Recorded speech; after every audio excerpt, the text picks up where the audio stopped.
কারণ কি সেইটা এখনো পর্যন্ত স্পষ্ট নয়। বিজেপির তরফে দাবি করা হচ্ছে যে অসুস্থতার কারণ দেখিয়ে রাজ্যপালের পদ থেকে ইস্তফা দিয়েছেন সিভি আনন্দ বোস। অতনু, কারণ এখনো পর্যন্ত কিছু কি স্পষ্ট হলো, কিছু কি জানা গেল? দেখো, একটা শোনা যাচ্ছে যে তিনি অসুস্থতার কারণ দেখিয়ে পদত্যাগ করেছেন, কিন্তু সেটাই শুধু কারণ নাকি এর পেছনে অন্য কিছু রয়েছে এটা এখনো পরিষ্কার হচ্ছে না। তুমি জানো যে এই সিভি আনন্দ বোস, তাকে নিয়ে দীর্ঘদিন ধরেই নানান বিতর্ক ছিল এবং তিনি পশ্চিমবঙ্গের রাজ্যপাল কতদিন থাকবেন তা নিয়ে বিভিন্ন জল্পনা ছিল। এমনকি কেন্দ্রের শাসক দল বিজেপি, তার এখানে যে রাজ্য বিজেপি, তারাও বিভিন্ন সময় এই রাজ্যপালের ভূমিকা নিয়ে রাজ্য বিজেপির নেতারা অসন্তোষ প্রকাশ করেছিলেন। কিন্তু মাঝে মধ্যেই শোনা যেত হয়তো রাজ্যপালকে এবার সরিয়ে দেওয়া হবে, কেন্দ্র হয়তো এরকম কোনো কঠিন সিদ্ধান্ত নিতে যাবে। কিন্তু তারপরেও দেখা গেছে সিভি আনন্দ বোস তিনি একদম নিশ্চিন্তে রাজ্যপাল পদে রয়েছেন।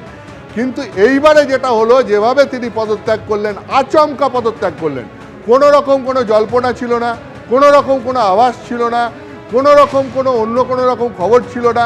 কারণ তিনি যে অসুস্থ সেটা তিনি বিগত কয়েক মাস ধরেই অসুস্থ। তিনি অসুস্থ থাকাকালীন হাসপাতালে ভর্তি হয়েছেন, একাধিকবার হাসপাতালে ভর্তি হয়েছেন, তার ট্রিটমেন্ট হয়েছে, তিনি আবার রাজভবনে ফিরে গেছেন, রাজ্যপালের কাজ চালিয়েছেন। কিন্তু এবারে যেভাবে আচমকা তিনি পদত্যাগ করলেন, এই পদত্যাগের পিছনে শুধুমাত্র অসুস্থতা নাকি অন্য কোনো চাপ রয়েছে, অন্য কোনো কারণ রয়েছে, তা নিয়ে জল্পনা চলছে। বিশেষত ভোটের আগে তার এইভাবে পদত্যাগ করা এবং তার জায়গায় তামিলনাড়ুর রাজ্যপালকে অস্থায়ীভাবে দায়িত্ব দেওয়া, দুটোকে ঘিরিয়ে এই মুহূর্তে রাজনৈতিক মহলে জল্পনা চলছে। তবে কোনো খবরই কেউ নির্দিষ্টভাবে এই মুহূর্তে বলতে পারছেন না। ধন্যবাদ অতনু। আমি আরেকবার আপনাদের বলবো যে শারীরিক কারণ দেখিয়ে পদত্যাগ করেছেন সিভি আনন্দ বোস, এমনটা বিজেপির তরফে দাবি করা হচ্ছে। আর তার জায়গায় অর্থাৎ অস্থায়ী রাজ্যপাল হিসাবে এবার তামিলনাড়ুর রাজ্যপাল RN রবি আসতে চলেছেন, যিনি সিবিআই এবং আইবির প্রাক্তন অফিসার ছিলেন। আমি আবারও সরাসরি চলে যাব নিউজ রুমে। অতনু হালদার আমাদের প্রতিনিধি রয়েছেন। তার মানে 26-এর যে বিধানসভা নির্বাচন, অতনু, RN রবির সময়কালে হতে চলেছে। একদম একদম একদম RN রবির সময়কালই সম্ভবত হতে চলেছে। এবং আমি তোমাকে যেটা আগেই বলছিলাম যে 2021 সাল অবধি তিনি নাগাল্যান্ড, 2021 সাল অবধি তিনি সেপ্টেম্বর মাস অবধি তিনি নাগাল্যান্ডের রাজ্যপাল ছিলেন। তারপরে তাকে তামিলনাড়ুর রাজ্যপাল করা হয়। এখনও তিনি তামিলনাড়ুর রাজ্যপালই রয়েছেন এবং তার পাশাপাশি পশ্চিমবঙ্গের দায়িত্বও তিনি পাচ্ছেন অস্থায়ীভাবে। ইনি একজন প্রাক্তন IPS অফিসার। যেরকম সিভি আনন্দ বোস, যিনি এখন রাজ্যপাল ছিলেন, তিনি যেরকম একজন প্রাক্তন IAS অফিসার ছিলেন, ঠিক যিনি দায়িত্ব পাচ্ছেন তামিলনাড়ুর রাজ্যপাল RN রবি, তিনি একজন প্রাক্তন IPS অফিসার। দীর্ঘদিন সিবিআইয়ের চাকরি করেছেন, সিবিআইয়ের অ্যান্টি করাপশন ব্রাঞ্চের দায়িত্বে ছিলেন দীর্ঘদিন। একই সঙ্গে সেন্ট্রাল ইন্টেলিজেন্স ব্যুরো অর্থাৎ কেন্দ্রীয় গোয়েন্দা বাহিনীর দায়িত্ব ছিলেন এবং তারপর প্রধানমন্ত্রীর অফিস থেকে যে জয়েন্ট ইন্টেলিজেন্স কমিটি তৈরি করা হয় তার চেয়ারম্যান ছিলেন। সেই চেয়ারম্যান হিসাবে তিনি দেশের ন্যাশনাল সিকিউরিটির সঙ্গে যুক্ত বিভিন্ন এজেন্সিগুলোর সাথে কোঅর্ডিনেট করতেন। এরপর তাকে নাগাল্যান্ডের রাজ্যপাল করা হয়। 2019 সাল থেকে 2021 সাল পর্যন্ত তিনি নাগাল্যান্ডের রাজ্যপাল ছিলেন।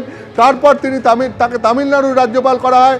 তিনি এখন তামিলনাড়ুর রাজ্যপাল ছিলেন এবং এই প্রাক্তন IPS অফিসার এখন তামিলনাড়ুর পাশাপাশি পশ্চিমবঙ্গের দায়িত্বও নিচ্ছেন।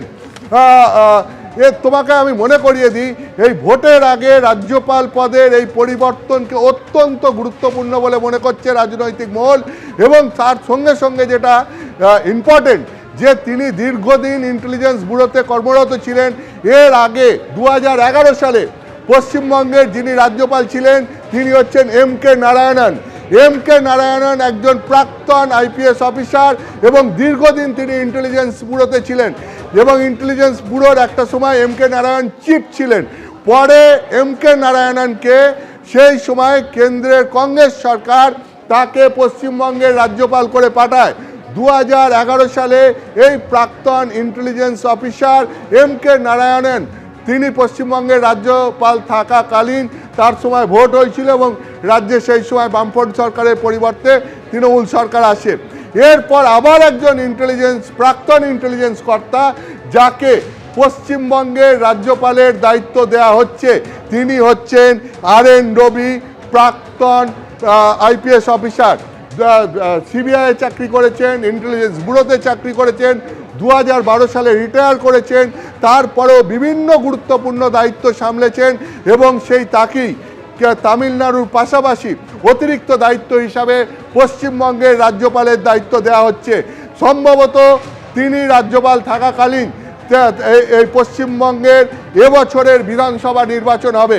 ফলে বিধানসভা নির্বাচনের আগে বর্তমান রাজ্যপাল তার পদত্যাগ এবং নতুন রাজ্যপাল হিসাবে অস্থায়ীভাবে RN রবির দায়িত্ব নেওয়া, এটা অত্যন্ত ইঙ্গিতপূর্ণ এবং গুরুত্বপূর্ণ বলে রাজনৈতিক মহল বলে করছে। বেশ অতনু, তুমি আমাদের সঙ্গে থাকো। এবিপি আনন্দ, এগিয়ে থাকে, এগিয়ে রাখে।